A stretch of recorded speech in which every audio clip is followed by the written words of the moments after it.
Je donne maintenant la parole au représentant de l'Algérie. Monsieur le Président, avant toute chose, je remercie Monsieur Miroslav Jenča, sous-secrétaire général, pour son exposé très riche en informations.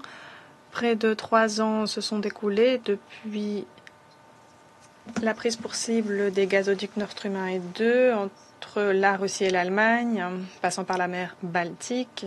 Au cours de cette période, des enquêtes réalisées à l'échelle nationale par les autorités compétentes en Suède et au Danemark ont abouti à la conclusion que l'explosion ayant pris pour cible ces gazoducs et les dommages en résultant étaient le fruit d'un acte délibéré de sabotage. En outre, le 21 août, le parquet allemand a annoncé qu'un ressortissant ukrainien avait été arrêté dans le cadre des enquêtes nationales en cours pour faire la lumière sur ces attaques. À la lumière de ces derniers événements, j'aimerais réaffirmer ce qui suit. Premièrement, cette attaque délibérée contre les gazoducs Nord Stream 1 et 2 reste une source de vive préoccupation pour l'Algérie. La destruction d'infrastructures énergétiques essentielles est inacceptable, quelles que soient les circonstances.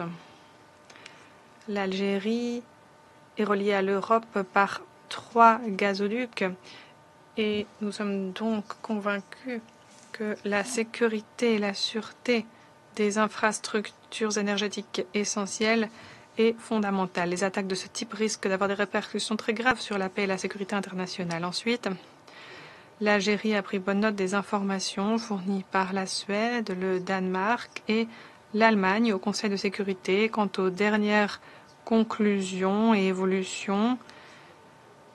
À cet égard, nous voulons louer les autorités compétentes en Allemagne pour tous les efforts qu'elles déploient dans le cadre de l'enquête en cours. Nous continuerons d'étayer pleinement ce travail qui vise à faire la lumière sur ces attaques. Cela étant dit, il faut pleinement déterminer quels ont été les faits et traduire en justice les responsables de ces actes et les acteurs qui les appuient. Ensuite, manifestement, l'importance stratégique de ces infrastructures signifie qu'elles sont vulnérables face à des attaques, des menaces de plus en plus nombreuses et diverses, ce qui fait planer des inquiétudes importantes en matière de sécurité. Il faut donc consolider la coopération régionale et internationale pour garantir la protection de ces infrastructures et faire en sorte que les pays soient mieux préparés à faire face à d'éventuels dommages et mieux à même de mener à bien les enquêtes nécessaires. Merci. Je remercie le représentant de l'Algérie pour sa déclaration.